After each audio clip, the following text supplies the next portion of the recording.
संज्ञानात्मक परिवर्तन, इसके पहले हमने भावनात्मक परिवर्तन पढ़ा है, जिसके अंतर्गत किशोरों में भावनात्मक विचार में परिवर्तन होता है। ठीक है। अब संज्ञानात्मक परिवर्तन, संज्ञानात्मक से क्या बहुत है कि किसी भी चीज़ को हम समझ के उसको आगे बढ़ने वाली बात आ जाती है। ठीक है। आप इकाई 3 बाल्यावस्था में शेषावस्था से किशोरावस्था तक सोच बोध के बारे में, परिवर्तन के बारे में विस्तार से पढ़ेंगे। और अभी हमने संज्ञानात्मक परिवर्तन का संक्षिप्त ब्यौरा देख रहे हैं, जिसका अब स्वबोध का विकास का प्रभाव पड़ता है। बाल्यावस्था से प्रारंभिक वर्षों में बच्चों का विकास एक ऐसी व्यक्ति जिसे अगली पहचान के बारे में पता नहीं होता है, जिसमें व्यक्तिगत पहचान भावना नहीं होती है, एक ऐसे व्यक्ति में होते हैं जो स्वयं के निश्चित और सही संदर्भों में व्याख्या कर सकता है। मध्य बाल्यावस्था में भी स्वयं विवरण सही होता है। अतः यह अंतर यह है कि यह अवस्था में यह विवरण तुलनात्मक भी होता है, और तब बच्चा 11 वर्ष का हो जाता है तो स्वयं विवरण काफ़ी वास्तविक हो जाता है। बच्चा वास्तविक और आदर्श स्वयं में अंतर करने में सक्षम हो जाता है। अब इसमें ये चीज़ है कि जब बच्चा छोटा होता है तो उसमें स्वबोध का विकास नहीं हो पाता है। ठीक है।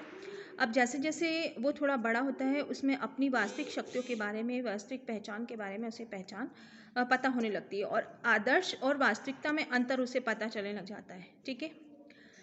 किशोर आदर्श किसे कहेंगे और वास्तविकता किसे कहेंगे? जो कि उसमें सच में परिवर्तन हुआ है, और आदर्श है कि कुछ निश्चित प्रतिमानों के रूप में उसमें जो परिवर्तन हुआ है, सकारात्मक कहें। ठीक है।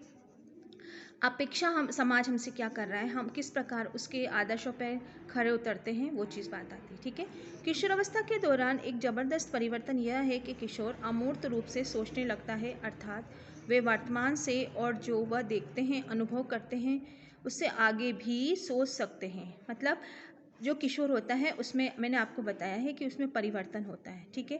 अब परिवर्तन बहुत तरह से होता है, शारीरिक होता है, भावनात्मक होता है। अभी हम संज्ञानात्मक परिवर्तन, वो बहुत चीज़ों को सोचता है, उसके साथ जो व्यवहार होता है, उसके साथ जो प्रतिक्रियाएं होती हैं, उसके बारे में वो विचार करता है।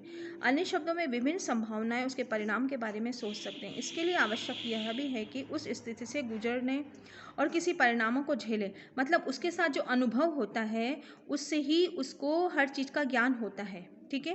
पहचान निर्माण का आशय है कि किशोर कल्पनात्मक ढंग से अपने वर्तमान को अपने के लिए चयनित कल्पित भविष्य के साथ जोड़ सकता है। मतलब यह है कि उसके साथ जो व्यवहार होता है, जो भी परिस्थितियाँ उसके सामने आती हैं, तो वो उसको अपने जीवन निर्माण के लिए कल्प के लिए उपयोग कर सकता है। ठीक है। उदाहरण के लिए किशोर उन संभावित जीविकाओं, करियर के बारे में सोच सकता है जो वह वयस्क के रूप में अपना सकता है। ठीक है।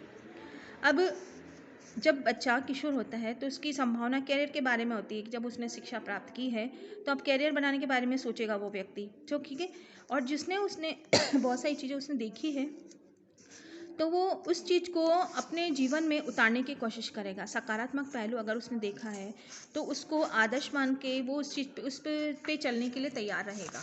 ठीक है। तथा जो उसकी स्थिति मिजाज या अनुकूल होगा, तदनुसार वह अपने अध्ययन की वर्तमान दिशा निर्धारित करता है। जो उसे प्राप्त हुआ है उसी के अनुसार वो अपनी भावी नींव तैयार करता है, भावी जीवन के लिए चलने के लिए तैयार होता है, जो जो उसने अभी तक अनुभव किया है उसके लिए। ठीक है।